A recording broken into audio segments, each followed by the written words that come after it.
So hi all of you. നമ്മുടെ Indian polity സീരീസിലെ first ലെക്ചറിലേക്ക് എല്ലാവർക്കും സ്വാഗതം.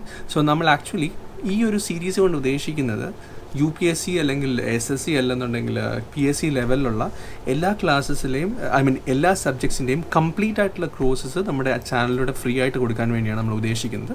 സോ ദാറ്റ് യൂട്യൂബിൽ എല്ലാത്തിൻ്റെയും സ്കാറ്റേർഡ് ആയിട്ടുള്ള പല പല കാര്യങ്ങളും അവൈലബിൾ ആണെന്നുണ്ടെങ്കിലും സ്ട്രക്ചേർഡ് ആയിട്ട് ഒരു സബ്ജക്റ്റിനെ മൊത്തം ഫിനിഷ് ചെയ്യാൻ പറ്റുന്ന രീതിയിലുള്ള ഒരു കോഴ്സ് ഒന്നും അവൈലബിൾ ആയിട്ട് എനിക്ക് തോന്നിയില്ല. ഞാൻ പലതും സെർച്ച് ചെയ്തപ്പോൾ that is why we came up with this idea of completing one subject throughout the entire syllabus. So once you finish off all our lectures നിങ്ങൾക്ക് ഈ സബ്ജക്റ്റിൻ്റെ മെയിനായിട്ടുള്ള കോൺസെപ്റ്റ്സ് എല്ലാം കവേർഡ് ആയിരിക്കും. പിന്നെ റെഫറൻസ് ബുക്സ് ജസ്റ്റ് ഒന്ന് വായിച്ചാൽ മതിയാവും. So that is the intention of the series. So welcome to Indian polity series.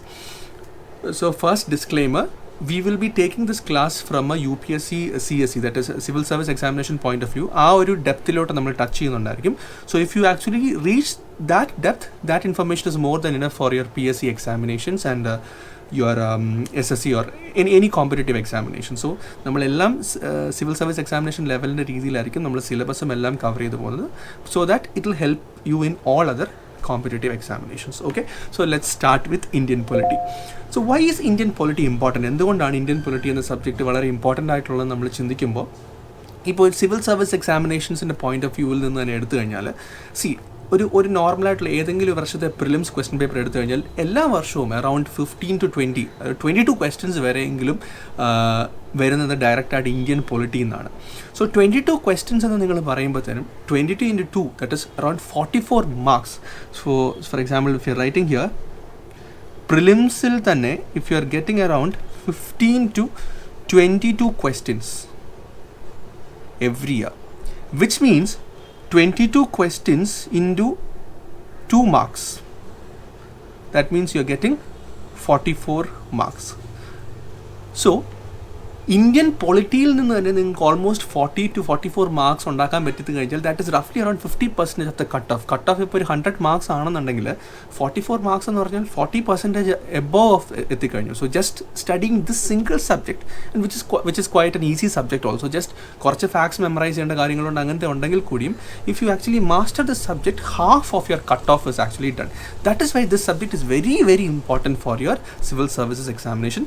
It's is the same case with your other competitive examinations. So that is the case with prelims. Similarly നമ്മൾ mains ഇപ്പം civil service എക്സാമിനേഷൻ്റെ mains paper നോക്കുകയാണെന്നുണ്ടെങ്കിൽ GS paper 2ൻ്റെ അകത്താണ് നമ്മുടെ Indian polity വരുന്നത്. അതിൻ്റെ അകത്ത് തന്നെ total 250 മാർക്സിൻ്റെ അകത്ത് ഇന്ത്യൻ പൊളിറ്റിയിൽ നിന്ന് around 150 marks, which is more than 50% of that complete chapter also you are getting covered from mains. So പ്രിലിംസിന് പൊളിറ്റി ഇമ്പോർട്ടൻ്റ് ആണ്, മെയിൻസിന് ഇമ്പോർട്ടൻ്റ് ആണ്. Okay, now if you come to the ഇൻ്റർവ്യൂവിലോട്ട് വന്നു കഴിഞ്ഞാൽ ഇൻ്റർവ്യൂവിൽ everything will be link to current affairs, right? So whatever you are learning with current affairs you can actually relate to this subject. കാരണം ഇതിനെ base ചെയ്തിട്ടായിരിക്കും Indian polity, Indian കൺട്രിയിൽ നടക്കുന്ന polity മൊത്തം നമ്മളിപ്പോൾ പഠിക്കുന്ന കാര്യങ്ങളെ ബേസ് ചെയ്തിട്ട് തന്നെയായിരിക്കും നടക്കുന്നത്. So if you know this subject thoroughly, you will be easily able to correlate everything that comes in current affairs and you will be able to give good answers in your interview. Similarly, for your essay paper also, good knowledge in Indian polity can help you a lot, and that is why ഞാൻ ഇത്ര സമയം എടുത്തത് പറയാനുള്ള reason എന്ന് പറഞ്ഞു കഴിഞ്ഞാൽ Indian polity and നമ്മുടെ ചാനലിലും ഈ സബ്ജക്റ്റിനെ തന്നെ ഫസ്റ്റ് സീരീസ് ആയിട്ട് സ്റ്റാർട്ട് ചെയ്യാനുള്ള റീസൺ എന്ന് പറഞ്ഞാൽ Indian polity is A very important subject what ever competitive examination it be. Okay, so the moment you hear about Indian polity എന്ന് നമ്മൾ കേൾക്കുമ്പോൾ തന്നെ there are 3 basic things in it. Okay, what are you going to study? Indian polity നോക്കുമ്പോൾ എല്ലാവരും constitution എന്നുള്ളൊരു കാര്യം മാത്രമായിരിക്കും ബേസിക്കായിട്ട് നമ്മൾ ചിന്തിക്കുന്നത്. But broadly dividing Indian polity, it is of 3 things.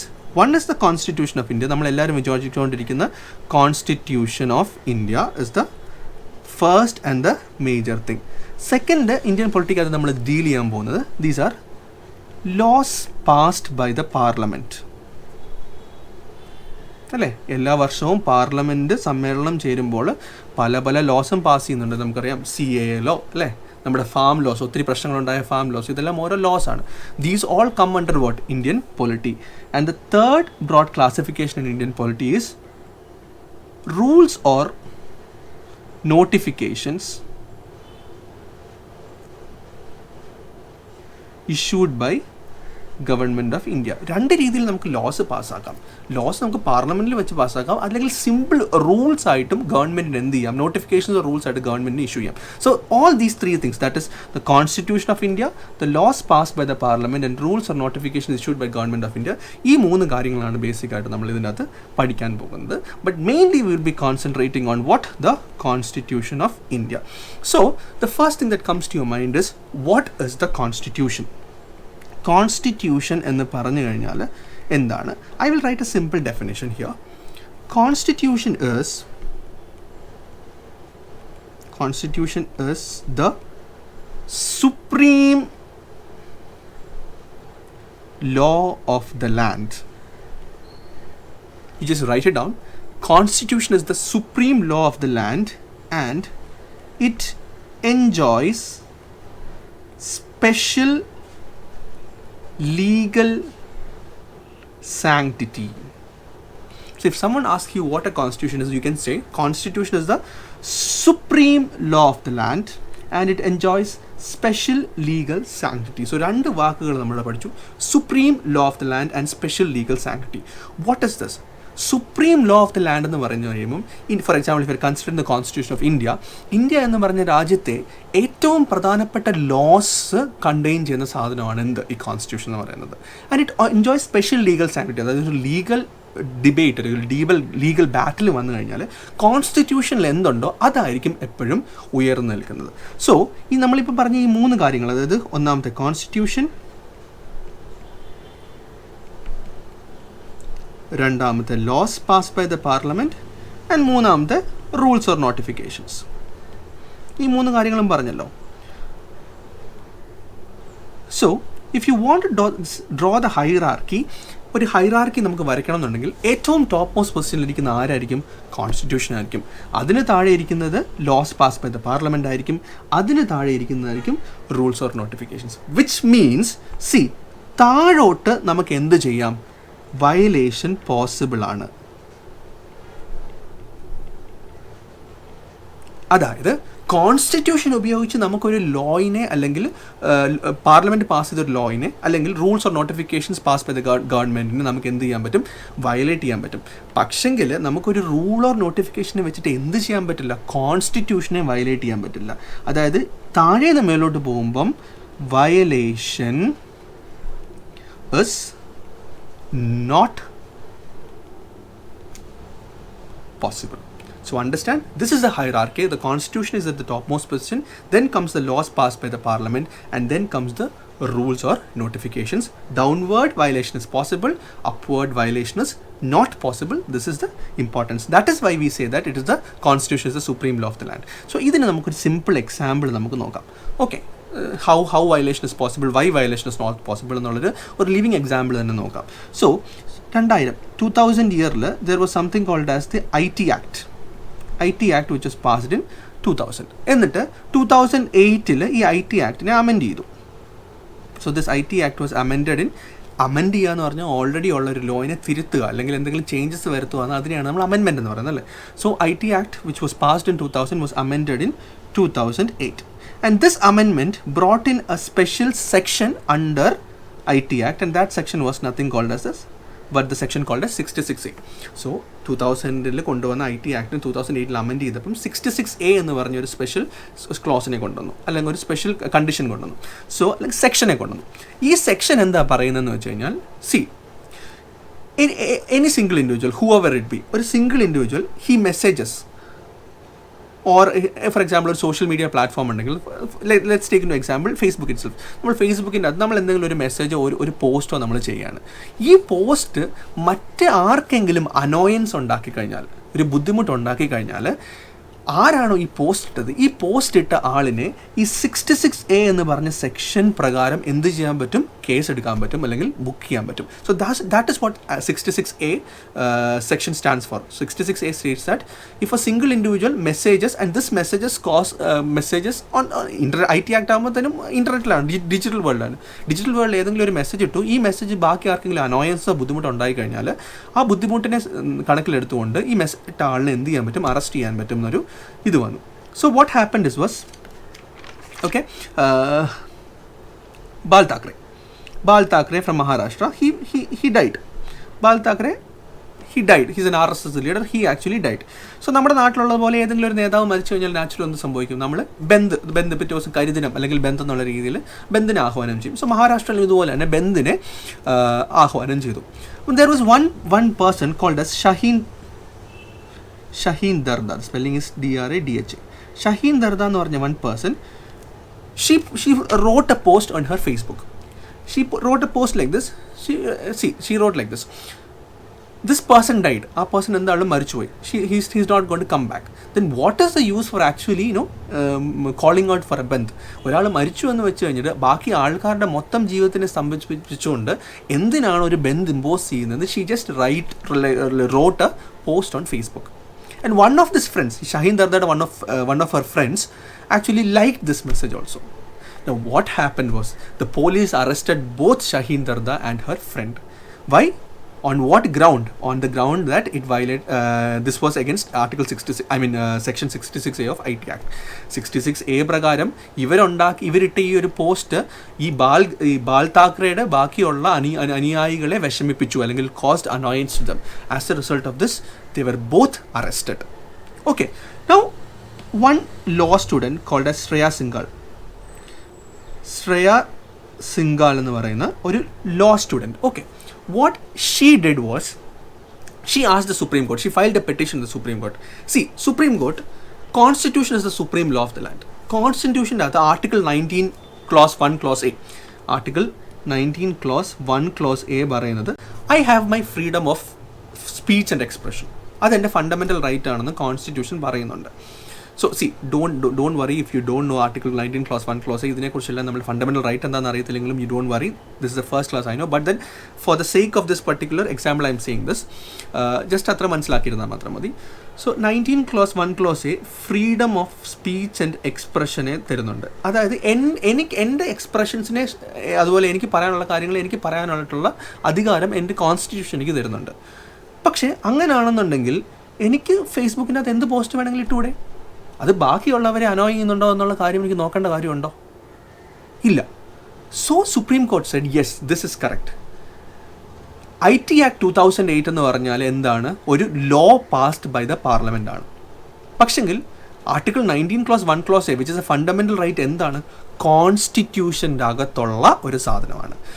So Supreme Court പറഞ്ഞു, a law which is passed by the Parliament cannot violate the Constitution, or 66A is unconstitutional.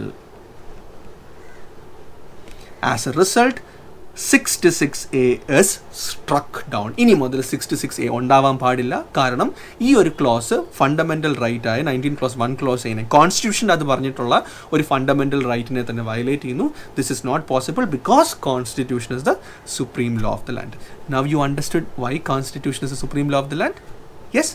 So ഒരിക്കലും കോൺസ്റ്റിറ്റ്യൂഷനെ വയലേറ്റ് ചെയ്ത് നമുക്ക് എന്ത് ചെയ്യാൻ പറ്റത്തില്ല. We cannot bring about a law. Okay. Therefore, in simple terms, we can write this down also. The Constitution is a document of people's faith and aspirations. So Constitution is nothing but it is a document ആണ് about people in the faith in the aspirations നെ കുറിച്ചുള്ളൊരു document ആണ് Constitution. Now ഈ Constitution എന്താണ് ചെയ്യുന്നത്? See, നമുക്ക് ഇന്ത്യയിൽ എന്തൊക്കെയുണ്ട്? We have something called as the legislature, something called as the executive, we have something called as the judiciary. അല്ലേ? ഇതെന്താണെന്ന് അറിയാത്തവർക്ക് ഞാൻ ജസ്റ്റ് ഒന്ന് പറഞ്ഞാലും, ലെജിസ്ലേച്ചർ എന്ന് പറഞ്ഞാൽ എന്താണ്? നമ്മൾ ആൾക്കാരെ വോട്ട് ചെയ്ത് നമ്മുടെ പ്രതിനിധികളായിട്ട് നമുക്ക് പാർലമെൻറ്റിലേക്ക് വിടുന്ന ആൾക്കാരുണ്ടല്ലോ, they are called as a legislature. Executive എന്ന് പറഞ്ഞാൽ എന്താണ്? ഇന്ത്യയിലെ ലെജിസ്ലേച്ചറിൻ്റെ പാർട്ട് തന്നെയാണ് എക്സിക്യൂട്ടീവ് എന്ന് പറയുന്നത്. കാരണം നമ്മൾ വോട്ട് ചെയ്ത് വിടുന്നവരാണ് പ്രധാനമന്ത്രിയും അതുപോലെ അവരുടെ മന്ത്രിമാർ. അതിൽ നിന്നാണ് പ്രധാനമന്ത്രിയും മന്ത്രിമാരെയൊക്കെ തിരഞ്ഞെടുക്കുന്നത്. സോ ഈ പ്രധാനമന്ത്രിയും മന്ത്രിമാരും അതുപോലെ തന്നെ ബാക്കിയുള്ള IAS ഓഫീസർ, അവരെല്ലാവരും IAS ഓഫീസേഴ്സും ബാക്കിയുള്ള ആൾക്കാരും ഈ ലോസിന് ഇംപ്ലിമെൻറ്റ് ചെയ്യുന്ന ആൾക്കാരാണ് എക്സിക്യൂട്ടീവിനകത്ത് വരുന്നത്. So you have the legislature, which is the elected representatives, executive, which comes from the legislature, and the other government servants. Then you have the judiciary. Judiciary എന്ന് പറഞ്ഞു കഴിഞ്ഞാൽ court. You have the Supreme Court, you have the High Court, you have the District Courts, അങ്ങനെ താഴെയുള്ള സാധനങ്ങളെല്ലാം. So it is the Constitution which defines. So constitution defines the area of working of legislature, executive and judiciary. Okay, so constitution parayunu, see, legislature, these are the things that you are going to do, executive, these are the things that you are going to do, and judiciary, these are the things that you are going to do. പക്ഷേ കുറച്ചുകൂടി in depth ഡീറ്റെയിലും കൂടെ നോക്കുകയാണെങ്കിൽ it is the judiciary which checks whether the laws passed by the parliament are in accordance with the constitution. നമ്മൾ Shreya single കേസിൽ പറഞ്ഞപ്പോൾ Shreya single എവിടെ പോയാൽ supreme കോർട്ടിൽ പോയാൽ ചോദിച്ചല്ലേ, സി ഈ പറഞ്ഞേക്കുന്ന ലോ ഈ കോൺസ്റ്റിറ്റ്യൂഷനെ വയലേറ്റ് ചെയ്യുന്നില്ല എന്ന്. അപ്പോൾ സുപ്രീം കോർട്ടാണ് പറഞ്ഞത്, എന്ത് പറഞ്ഞത്? It is not possible, this is violation is not possible, you have to struck down 66A. So that is why we say that it is the judiciary, ലെജിസ്ലേച്ചറും എക്സിക്യൂട്ടീവും ജുഡീഷ്യറിക്കകത്തുണ്ട്, മൂന്ന് വിങ്സ് ഉള്ളതിൻ്റെ അകത്ത് it is the judiciary which checks whether the laws passed by the parliament എന്ന് പറയുന്നത് എന്താണ്, legislature, are in accordance with the constitution. So in other words, judiciary is also called as the guardian of the Indian constitution. Okay, so it is the constitution which defines the working areas of the legislature, executive and judiciary, and it is a judiciary which protects the constitution, or which does not allow the violation of the constitution. So I hope you understood what a constitution. The constitution എന്താണെന്നുള്ളൊരു idea കിട്ടിക്കാണും. It is the supreme law of the land. It enjoys special legal sanctity. It is a document of people's faith and aspirations. It is a document which defines the working areas of the legislature, the executive and the judiciary. Judiciary is the guardian of the constitution. Okay, so now you have an idea of what the constitution is. Let's move into the next topic, that is the different types of constitution.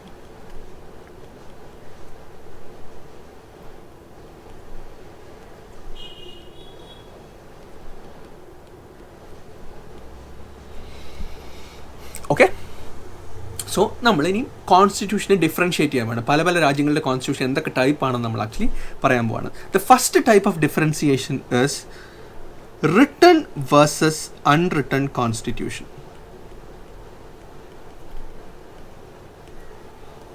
Okay, so before I define what a written constitution is, I'll give you two examples for written and unwritten. Written constitution example, US constitution is a written constitution. Okay, and UK constitution and New Zealand constitutions are unwritten constitutions. Now നിങ്ങൾ ഈ ഒരു word കേൾക്കുമ്പോൾ തന്നെ written constitution എന്ന് പറഞ്ഞൊരു word കാണുമ്പം written എന്ന് പറഞ്ഞാൽ എഴുതിയിരിക്കുന്ന, സോ എഴുതിയിരിക്കുന്ന കോൺസ്റ്റിറ്റ്യൂഷൻസ് എല്ലാം റിട്ടൺ കോൺസ്റ്റിറ്റ്യൂഷൻസ്. അൺറിട്ടൺ എഴുതാത്ത കോൺസ്റ്റിറ്റ്യൂഷൻസ് എല്ലാം അൺറിട്ടൺ. സോ നമ്മളിപ്പോൾ ആരെങ്കിലും വന്ന് ചോദിക്കുകയാണ്, സി ബ്രിട്ടൻ്റെ കോൺസ്റ്റിറ്റ്യൂഷൻ അൺറിട്ടൺ കോൺസ്റ്റിറ്റ്യൂഷൻ ആണ്, അപ്പം ബ്രിട്ടൻ എഴുതി വെച്ചിട്ടില്ലേ, നമ്മൾ ലോസ് ഒന്നും എഴുതി വെച്ചിട്ടില്ലേ? എഴുതി വെച്ചിട്ടുണ്ട്. പിന്നെ what is the difference between written and unwritten? The major difference between written and unwritten constitution is that written constitution is codified into parts. അതായത് നിങ്ങളിപ്പം US കോൺസ്റ്റിറ്റ്യൂഷൻ എടുത്തു കഴിഞ്ഞാൽ ഇറ്റ് ഇസ് എ ബുക്ക്, ഒരു സർട്ടൺ ബുക്കാണ്. ഈ ബുക്കിൻ്റെ അകത്ത് part A, for example part A union and it's territory ആണെന്ന് വെച്ചോ. അപ്പം അമേരിക്കയുടെ യൂണിയനെ കുറിച്ചും അമേരിക്കയുടെ സ്ഥലങ്ങളെക്കുറിച്ചൊക്കെ ഉള്ള കാര്യങ്ങൾ പാർട്ട് എക്കകത്ത് പറഞ്ഞിട്ടുണ്ട്. രണ്ടാമത്തെ part two for example citizenship ആണെന്നുണ്ടെങ്കിൽ US എന്തൊക്കെയാണ് സിറ്റിസൺഷിപ്പിൻ്റെ റൂൾസ് എന്നുള്ള കാര്യങ്ങൾ അങ്ങനെ പറയും. അങ്ങനെ ഓരോ സാധനത്തിനെയും എക്സാക്റ്റ് ഒരു ഡിഫറെൻറ്റ് പാർട്ടായിട്ട് തരം തിരിച്ചിട്ടുണ്ടെങ്കിൽ that is called as a written constitution.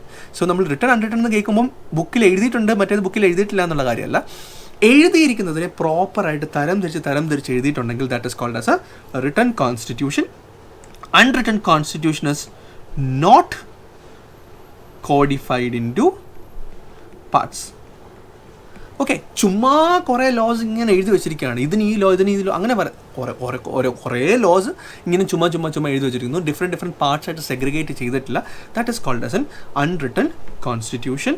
Okay, so unwritten constitution examples are UK and New Zealand. So now you understood what is a written constitution, what is an unwritten constitution. Now second one is called as enacted constitution and evolved constitution. Second differentiation ആണ്, different types of ആണ്. One is called as enacted constitution and one is called as an evolved constitution. So what is an enacted constitution? What is an evolved constitution? So enacted constitution എന്ന് പറഞ്ഞാൽ രണ്ട് ക്രൈറ്റീരിയനെ follow ചെയ്യുന്നുണ്ടെങ്കിൽ it is called as an enacted constitution. So criteria number 1 is there is a single body which was entrusted to write the constitution. Entrusted to write the constitution. So ഒരു body ഒരു ബോഡിനെ തിരഞ്ഞെടുത്തിട്ട് നിങ്ങളോട് പറഞ്ഞു നിങ്ങൾ കാര്യങ്ങളെല്ലാം പഠിച്ചിട്ട് നിങ്ങൾ നമ്മുടെ കൺട്രിക്ക് വേണ്ടി ഒരു കോൺസ്റ്റിറ്റ്യൂഷൻ തയ്യാറാക്കുക എന്ന് പറഞ്ഞു. സോ അങ്ങനെ പറഞ്ഞിട്ടുണ്ടായിരിക്കണം first condition to be an enacted constitution. So ഈ ഒരു കോൺസ്റ്റിറ്റ്യൂഷൻ ഈ ഒരു ബോഡി ഇരുന്നിട്ട് അങ്ങോട്ടും ഇങ്ങോട്ടും ചർച്ചകൾ ചെയ്തു, അവർ പല മീറ്റിംഗ്സ് കൂടിയതിന് ശേഷം അവരെല്ലാ കാര്യങ്ങളും മൊത്തം എഴുതി ഒരു ബുക്കാക്കി. ഈ ബുക്കാക്കിയതിന് ശേഷം എന്ത് ചെയ്തെന്ന് വെച്ചാൽ അവർ പറഞ്ഞു ഫ്രം ദിസ് ഡേ, ഈ ദിവസം മുതൽ ഈ കോൺസ്റ്റിറ്റ്യൂഷൻ പ്രാബല്യത്തിൽ വന്നിരിക്കുന്നു. അങ്ങനെ പറഞ്ഞു കഴിഞ്ഞാൽ that is this was enacted in A single go. Okay, ഏറ്റവും സിംഗിൾ എക്സാമ്പിൾ നമ്മൾ നോക്കുകയാണെന്നുണ്ടെങ്കിൽ ഇന്ത്യയുടെ കാര്യം തന്നെ നോക്കുക. ഇന്ത്യക്ക് ഒരു കോൺസ്റ്റിറ്റ്യൂൻ്റ് അസംബ്ലി ഉണ്ടായിരുന്നു അല്ലെ? കോൺസ്റ്റിറ്റ്യൂഷൻ എഴുതാൻ വേണ്ടി BR അംബേദ്കർ ലീഡ് ചെയ്തൊരു കോൺസ്റ്റിറ്റ്യൂൻ്റ് അസംബ്ലിനെ കുറിച്ച് നമ്മൾ പഠിച്ചിട്ടുണ്ടല്ലോ അല്ലേ? So this constituent assembly had many meetings. നമ്മൾ ഇപ്പോഴത്തെ പാർലമെൻറ്റ് ഉള്ള പോലെ തന്നെ അവർ കുറേ മീറ്റിംഗ്സ് അങ്ങോട്ടും ഇങ്ങോട്ടും ഡിബേറ്റ്സ് നടത്തി കുറേ കാര്യങ്ങൾ എഴുതിയിട്ട് 26 നവംബർ 1949 എന്ത് പറഞ്ഞു? From this day onwards, we adopt this constitution or we enact this constitution. So, on a single day, അവർ പറഞ്ഞു നമ്മൾ ഇത്രയും നാളും പഠിച്ച കാര്യങ്ങൾ ഇന്നു മുതൽ പ്രാബല്യത്തിൽ വരുവാണെന്നുള്ളത് പറഞ്ഞു. സോ അങ്ങനെയുള്ളൊരു കോൺസ്റ്റിറ്റ്യൂഷനെയാണ് നമ്മൾ എന്ത് വിളിക്കുന്നത്? എനാക്റ്റഡ് കോൺസ്റ്റിറ്റ്യൂഷൻ എന്ന് വിളിക്കുന്നത്. So there should be a single body whose actually destined to write that particular constitution. ഈ ഒരു ബോഡി എഴുതിയതിന് ശേഷം ഒരു ദിവസം പറഞ്ഞു ഈ കോൺസ്റ്റിറ്റ്യൂഷൻ ഇന്ന് മുതൽ പ്രാബല്യത്തിൽ വരികയാണ്. So such a constitution called as an enacted constitution. So അപ്പം നിങ്ങളൊരു ക്വസ്റ്റ്യൻ ചോദിക്കും, sir what is an evolved constitution? Evolved constitution ഏറ്റവും സിമ്പിൾ എക്സാമ്പിൾ എന്ന് പറയുന്നത് നമ്മുടെ UK കോൺസ്റ്റിറ്റ്യൂഷൻ ആണ്. ഫോർ എക്സാമ്പിൾ UK എന്താ സംഭവിച്ചതെന്ന് വെച്ചാൽ 1281 there was something called as the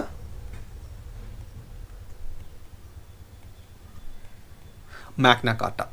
പിന്നെ 15th സെഞ്ച്വറിയിൽ എന്ത് സംഭവിച്ചെന്ന് വെച്ചാൽ സെറ്റ് ഓഫ് ലോസ്, ഒരു 1 സെറ്റ് ഓഫ് ലോസ് വന്നു. പിന്നെ 19th സെഞ്ച്വറിയിൽ നെക്സ്റ്റ് സെറ്റ് ഓഫ് ലോസ്. മനസ്സിലായല്ലേ? സോ ഇതിപ്പം നമ്മളിപ്പം ഇന്ത്യയുടെ കേസ് പറയുമ്പോൾ തന്നെ ജസ്റ്റ് 2 വർഷം കൊണ്ട് നടന്ന കാര്യമാണ്. പക്ഷേ UK കേസിൽ 1281 മാഗ്ന കാർട്ട എന്ന് പറഞ്ഞ ഒരു സെറ്റ് ഓഫ് റൂൾസ് വന്നു.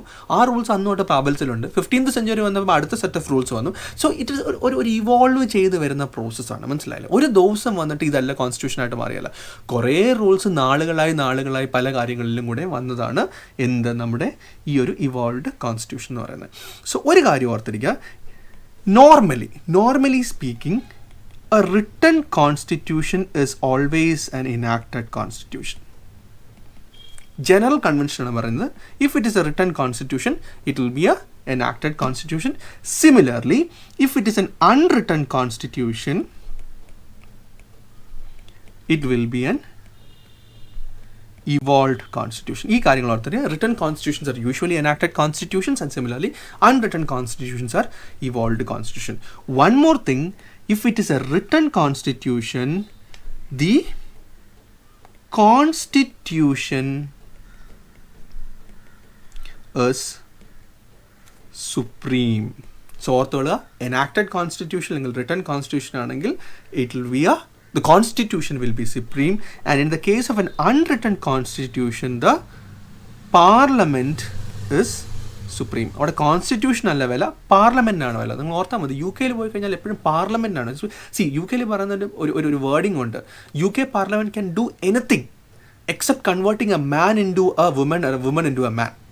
So anything that is not, ഈ ലോയിനെതിരായിട്ട് അല്ലാത്ത എന്ത് കാര്യങ്ങളും ദ പാർലമെൻറ്റ് ക്യാൻ ഡു. വേറെ ആർക്കും ഒന്നും ചോദിക്കാൻ പറ്റത്തില്ല. Therefore that is why we are saying parliament is supreme in the case of an evolved or an unwritten constitution. So written constitutions are usually enacted constitutions. Enacted constitution ആണെങ്കിൽ the constitution is supreme. Similarly, if it's an unwritten constitution, it is an evolved constitution. In that case the parliament is supreme. Okay, so that is a second differentiation. enacted versus evolved constitution. So നമ്മൾ രണ്ടെണ്ണം പഠിച്ചു, written constitution പഠിച്ചു, written and unwritten constitutions. Second one, enacted and evolved constitution. Now we go to the third classification, that is unitary versus federal constitution. So ഒരു കാര്യം ഞാൻ പറയാൻ വേണ്ടി വിട്ടുപോയി. ഇന്ത്യൻ കോൺസ്റ്റിറ്റ്യൂഷൻ എന്തിനാണ്? Indian constitution is A written constitution. Similarly Indian constitution is also A enacted constitution. So അത് ഓർത്തിരിക്കുക, കാരണം enacted ആണ് എന്തല്ലേ 26 November 1949 എന്ന് പറഞ്ഞ ആ ഒരു ഡേറ്റിലാണ് ഇന്ത്യൻ കോൺസ്റ്റിറ്റ്യൂഷൻ നമ്മൾ അഡോപ്റ്റ് ചെയ്യുന്നത്, ഒറ്റയടിക്ക് അഡോപ്റ്റ് ചെയ്യുന്നത് അല്ലേ. Similarly there was also constituent assembly ഉണ്ടായിരുന്നു കോൺസ്റ്റിറ്റ്യൂഷൻ ഉണ്ടാക്കാൻ വേണ്ടി. Okay, so that is also there. Similarly Indian constitution is also codified into parts. അതുകൊണ്ട് it is written, it is enacted. Okay, ഈ രണ്ട് കാര്യം ഓർത്തിരിക്കുക. Now third classification is unitary versus federal constitution. So what is a unitary constitution? What is a federal constitution? I'll give you an example. Unitary constitution examples ആയിട്ടുള്ളത് UK, South Africa ഒക്കെ എന്താണ്? Unitary constitution. So unitary constitution എന്ന് പറഞ്ഞ ഒരു കാര്യം മനസ്സിലാക്കുക, central ഗവൺമെൻറ്റിൻ്റെ കയ്യിലാണ് എന്ത് മൊത്തം പവേഴ്സും. ഫോർ എക്സാമ്പിൾ, ഇത് മൊത്തം UK ആണെങ്കിൽ ഇവിടെ ലണ്ടനിലാണോ നമ്മുടെ പാർലമെൻറ്റ് ഇരിക്കുന്നത്, UK പാർലമെൻറ്റ് ഇരിക്കുന്നത്, അവിടെയാണ് സെൻട്രൽ ഗവൺമെൻറ്. സെൻട്രൽ ഗവൺമെൻറ്റിൻ്റെ കയ്യിൽ it has all the powers. So അതിനർത്ഥം ലോക്കൽ ഗവൺമെൻറ്റ്സ് ഇല്ല എന്നാണോ, സ്റ്റേറ്റ് പോലത്തെ ഗവൺമെൻറ്റ്സ് ഇല്ല എന്നാണോ? അല്ല, you have the state governments. ഇവിടെ സ്റ്റേറ്റ് ഗവൺമെൻറ്റ്സ് ഉണ്ട്, പക്ഷേ അവർക്ക് ശരിക്കുള്ള പവേഴ്സ് ഒന്നുമില്ല. സെൻട്രൽ ഗവൺമെൻറ് എന്തെങ്കിലും പവേഴ്സ് അവർക്ക് കൊടുത്തു കഴിഞ്ഞാൽ അതിനെ നമ്മൾ വിളിക്കുന്നത് ഡെലിഗേറ്റഡ് പവേഴ്സ് എന്നാണ് വിളിക്കുന്നത്. സെൻട്രൽ ഗവൺമെൻറ് കൊടുക്കുന്ന പവേഴ്സിനെയാണ് നമ്മൾ ഡെലിഗേറ്റഡ് പവേഴ്സ് എന്ന് പറയുന്നത്. സോ എന്തെങ്കിലുമൊക്കെ സാധനങ്ങൾ സെൻട്രൽ ഗവൺമെൻറ് സ്റ്റേറ്റ്സിന് കൊടുത്തു കഴിഞ്ഞാൽ അവർക്ക് ആ പവർ ഉണ്ട്, ഇല്ലെന്നുണ്ടെങ്കിൽ അവർക്ക് ആ പവർ ഇല്ല. ഓക്കെ, എല്ലാ പവേഴ്സും ആരുടെ കയ്യിൽ തന്നെയാണ്, സെൻട്രൽ ഗവൺമെൻറ് കയ്യിൽ നിന്ന്. So that such a constitution is called as a unitary constitution. So any constitution where the central all the powers are concentrated at the centre and the states have only delegated powers is called as a unitary constitution. Okay, examples are UK and South Africa. So next question is, what would be a federal constitution then? So ഹിസ്റ്റോറിയൻസും അതുപോലെ constitutional എക്സ്പേർട്സും ഒക്കെ federal constitution ഒരു proper definition ഇതുവരെ ഉണ്ടാക്കിയിട്ടില്ല. Okay, there is no single definition. പിന്നെ അവർ പറയുന്നത് എന്താണ്, എല്ലാവരും ഒരു കാര്യം പറയുന്നുണ്ട്, US കോൺസ്റ്റിറ്റ്യൂഷൻ, USൻ്റെ constitution is the oldest federal constitution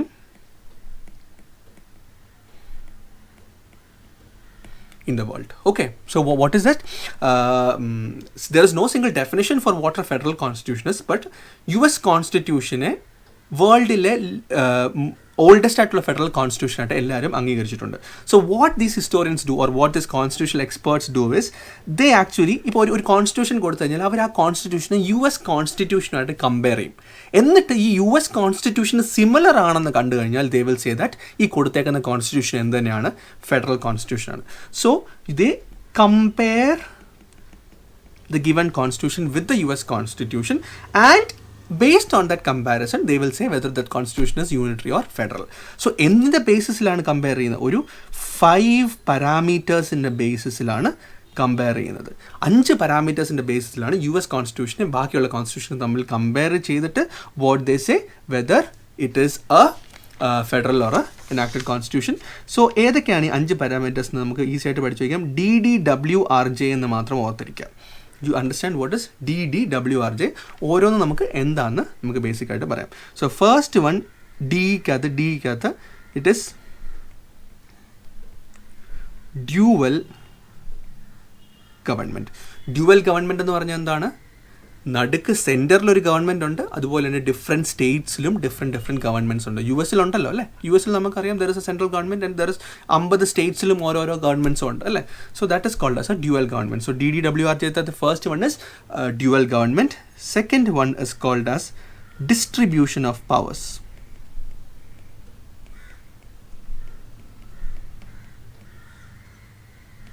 distribution of powers എന്ന് പറഞ്ഞാൽ എന്താ, യൂണിറ്ററിക്കകത്ത് നമ്മൾ എന്താ പറഞ്ഞിരുന്നത്, എല്ലാ പവറും സെൻറ്ററിൻ്റെ കയ്യിലാണ്, ഒന്നും സ്റ്റേറ്റിൻ്റെ കയ്യില്ല. സ്റ്റേറ്റ് എന്തെങ്കിലും കൊടുത്താൽ മാത്രമേ സ്റ്റേറ്റിനുള്ളൂ, സെൻറ്റർ എന്തെങ്കിലും സ്റ്റേറ്റിന് കൊടുത്താൽ മാത്രമേ ഉള്ളൂ എന്ന് പറഞ്ഞു.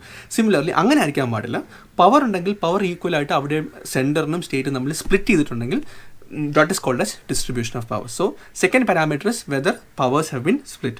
Now third one is W എന്ന് പറഞ്ഞാൽ it should be a written constitution. Okay, written constitution, naturally enacted constitution ആയിരിക്കും. Fourth one, R എന്ന് വെച്ചാൽ rigid or supreme. Rigid or supreme എന്ന് പറഞ്ഞാൽ കോൺസ്റ്റിറ്റ്യൂഷൻ ആയിരിക്കണം എപ്പോഴും സുപ്രീം. ഈ കോൺസ്റ്റിറ്റ്യൂഷനെ നമുക്ക് ഈസി ആയിട്ട് മാറ്റാൻ പാടില്ല. റിജിഡ് എന്ന് പറഞ്ഞാൽ കുറച്ച് സ്റ്റേൺ എന്നല്ലേ പറയുന്നത്. സോ ഈസി ആയിട്ട് നമുക്ക് കോൺസ്റ്റിറ്റ്യൂഷനെ അമെൻഡ് ചെയ്യാൻ പറ്റരുത്. കോൺസ്റ്റിറ്റ്യൂഷൻ സുപ്രീം ആയിരിക്കണം. That is the fourth parameter. അഞ്ചാമത്തെ parameter is judiciary should be independent. J അല്ലേ, judiciary should be independent. So ഈ 5 പാരാമീറ്ററിൻ്റെ ബേസിസിലാണ് നമ്മൾ തന്നേക്കുന്ന ഒരു കോൺസ്റ്റിറ്റ്യൂഷൻ US കോൺസ്റ്റിറ്റ്യൂഷനായിട്ട് കമ്പയർ ചെയ്യുന്നത്. ഏതൊക്കെയാണ്? DDWRJ. So dual government, distribution of powers, written constitution, it should be a rigid or supreme constitution, and the judiciary should be independent. Right? Understood? Okay.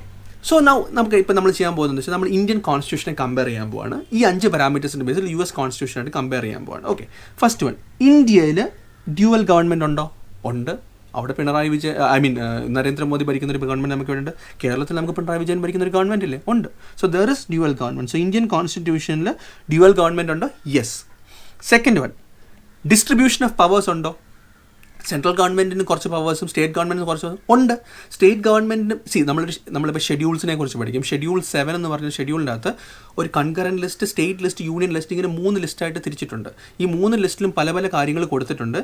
ഈ കാര്യങ്ങൾ union ലിസ്റ്റിനകത്തുള്ള കാര്യങ്ങൾക്ക് union ഗവൺമെൻറ്റിന് loss ഉണ്ടാക്കാം. State ലിസ്റ്റിനകത്തുള്ള കാര്യങ്ങൾക്ക് state ഗവൺമെൻറ്റിന് loss ഉണ്ടാക്കാം. Concurrent ലിസ്റ്റിനകത്തുള്ള കാര്യങ്ങൾക്ക് 2 പേർക്കും ലോസ് ഉണ്ടാക്കാം. അങ്ങനെ നമ്മൾ പറഞ്ഞിട്ടുണ്ട്. അങ്ങനെ കോൺസ്റ്റിറ്റ്യൂഷൻ തന്നെ പറഞ്ഞിട്ടുണ്ട് പവേഴ്സ് ആർ ഈക്വലി ഡിസ്ട്രിബ്യൂട്ടഡ് എന്ന് പറഞ്ഞിട്ടുണ്ട്. സോ ഇന്ത്യൻ കോൺസ്റ്റിറ്റ്യൂഷൻ നോക്കുവാണെങ്കിൽ ഡിസ്ട്രിബ്യൂഷൻ ഓഫ് പവേഴ്സ് ഉണ്ടോ? യെസ്, ഡിസ്ട്രിബ്യൂഷൻ ഓഫ് പവേഴ്സ് ഉണ്ട്. മൂന്നാമത്തെ, ഇന്ത്യൻ കോൺസ്റ്റിറ്റ്യൂഷൻ റിട്ടൺ കോൺസ്റ്റിറ്റ്യൂഷൻ ആണോ? ആണ്. നമുക്കറിയാം, കോഡിഫൈഡ്, നമ്മൾ ഓൾറെഡി പറഞ്ഞ കാര്യമാണ്, റിട്ടൺ കോൺസ്റ്റിറ്റ്യൂഷൻ ആണ്. നാലാമത്, ഇന്ത്യൻ കോൺസ്റ്റിറ്റ്യൂഷൻ റിജിഡ് കോൺസ്റ്റിറ്റ്യൂഷൻ അല്ലെങ്കിൽ സുപ്രീം കോൺസ്റ്റിറ്റ്യൂഷൻ ആണോ? ആണ് അല്ലേ. നമ്മൾ ശ്രേയ സിംഗിൾ കേസിൽ പറഞ്ഞല്ലോ, സുപ്രീം കോർട്ട് തന്നെ പറഞ്ഞു കോൺസ്റ്റിറ്റ്യൂഷനെ വയലേറ്റ് ചെയ്യുന്ന ലോ ആണ് ഈ ലോ നിലനിൽക്കത്തിൽ അൺകോൺസ്റ്റിറ്റ്യൂഷണൽ ആണ്. So is the Indian constitution supreme? Yes, Indian constitution is supreme. അഞ്ചാമത്, ജുഡീഷ്യറി ഇൻഡിപെൻഡൻ്റ് ആണ് ഇന്ത്യയിൽ? ഓഫ് കോഴ്സ്, നമ്മൾ പറഞ്ഞല്ലോ judiciary is the guardian of the constitution നമ്മൾ പറഞ്ഞില്ലേ. സോ ഇന്ത്യയുടെ കേസിൽ judiciary is also independent. So on simple terms നമ്മൾ നോക്കുകയാണെന്നുണ്ടെങ്കിൽ ഈ 5 പാരാമീറ്ററും എന്ത് ചെയ്യുന്നുണ്ട്? ഇന്ത്യയിൽ സാറ്റിസ്ഫൈ ചെയ്യുന്നുണ്ട്. സോ ഇന്ത്യൻ കോൺസ്റ്റിറ്റ്യൂഷൻ എന്തൊരു കോൺസ്റ്റിറ്റ്യൂഷൻ തന്നെയാണ്? ഒരു ഫെഡറൽ കോൺസ്റ്റിറ്റ്യൂഷൻ ആണ്. ഡൗട്ട് എന്തെങ്കിലും ഉണ്ടോ? ഇല്ല. സോ ഇന്ത്യൻ കോൺസ്റ്റിറ്റ്യൂഷൻ നോർമലി നോക്കുന്ന ഒരാൾക്ക് ഒരു ഫെഡറൽ കോൺസ്റ്റിറ്റ്യൂഷൻ തന്നെയാണ്. പക്ഷെങ്കിൽ ഇനി നമ്മൾ അങ്ങോട്ട് കുറച്ച് ഈ ഒരു സബ്ജക്റ്റ് പഠിച്ച് പോകുമ്പോഴത്തേനും നമ്മൾ കുറച്ച് കാര്യങ്ങൾ പഠിച്ചു വരും. ആ കാര്യങ്ങൾ പഠിച്ചു വരുമ്പോഴത്തേനും നമുക്ക് കുറച്ച് ഡീറ്റെയിൽസ്, മൈന്യൂട്ട് ഡീറ്റെയിൽസ് കൂടെ മനസ്സിലാക്കും. ശരി, ഇന്ത്യയിൽ ഡ്യുവൽ ഗവൺമെൻറ് ഉണ്ട്. പക്ഷെങ്കിൽ ദർ ആർ സം കണ്ടീഷൻസ്. നമ്മൾ പലപ്പോഴും പത്രത്തിൽ വായിച്ചിട്ടുണ്ടായിരിക്കും. പ്രസിഡൻസ് റൂൾ എന്ന് പറഞ്ഞൊരു കണ്ടീഷൻ ഉണ്ട് അല്ലേ. ഒരു ഗവൺമെൻറ് ഒരു ഗവർണർ, ഒരു സ്റ്റേറ്റിലെ ഗവർണർ ഒരു ഇത് കൊടുക്കുകയാണെന്നെങ്കിൽ പ്രസിഡന്റ് പറയും ഓക്കെ അവിടുത്തെ ഗവൺമെൻറ് ഇനി വർക്ക് ചെയ്യാനിതല്ല, അതുകൊണ്ട് സെൻറ്റർ അതിൻ്റെ പവേഴ്സിനെ അങ്ങ് മാറ്റിയെടുക്കുക എന്ന് പറഞ്ഞിട്ട് പ്രസിഡൻസ് റൂളിനെ ഇമ്പോസ് ചെയ്ത് നമ്മൾ കേട്ടിട്ടുണ്ട്. So in case of A precedence rule ഈ ഡ്യുവൽ ഗവൺമെൻറ് വാലിഡ് ആണോ? അല്ല. സോ പ്രസിഡൻസ് റൂൾ ഇല്ല എന്നുണ്ടെങ്കിൽ മാത്രമേ ആ 2 സ്റ്റേറ്റിലും സെൻട്രലിലും എന്തുള്ളൂ? ഡ്യുവൽ ഗവൺമെൻറ് ഉള്ളൂ. സോ കുറച്ചുകൂടി ഡീപ്പായിട്ട് നോക്കുമ്പോൾ ഇന്ത്യയിൽ ഡ്യുവൽ ഗവൺമെൻറ് ഉണ്ട് നോർമലി. പക്ഷേ പ്രസിഡന്റ് റൂളിന് കേസ് വന്നു കഴിയുമ്പോൾ എന്ത് സംഭവിക്കും? There is no dual government. രണ്ടാമത്തെ, ഡിസ്ട്രിബ്യൂഷൻ ഓഫ് പവർ. ഞാൻ ഷെഡ്യൂൾ 7 കുറിച്ച് സംസാരിച്ചിട്ടുണ്ടായിരുന്നു. Concurrent list, union list, state list. ഈ പ്രസിഡൻസ് റൂളിനെ ഇമ്പോസ് ചെയ്ത് കഴിയുമ്പോഴത്തേനും സെൻറ്ററിന് ഈ സ്റ്റേറ്റ് ലിസ്റ്റിൻ്റെ അകത്തുള്ള ലോസിൽ എന്തുണ്ടാക്കാം, സബ്ജക്റ്റിൽ എന്താക്കാം ലോസ് ഉണ്ടാക്കാൻ പറ്റും. സത്യം പറഞ്ഞാൽ സ്റ്റേറ്റ് ലിസ്റ്റിലുള്ള സബ്ജക്ട്സിൽ ലോ ഉണ്ടാക്കുന്നുണ്ട്. പക്ഷേ centre can make such laws. So in unforeseen circumstances distribution of പവേഴ്സും ചിലപ്പം ഉണ്ടായിന്ന് വരത്തില്ല. That is said in article 246. നമ്മൾ പഠിക്കും, ആർട്ടിക്കിൾ 246നെ കുറിച്ച് പഠിക്കും. ആർട്ടിക്കിൾ 246 ആയിട്ട് പറയുന്നുണ്ട് only under normal conditions there is proper distribution of powers between the center and the state.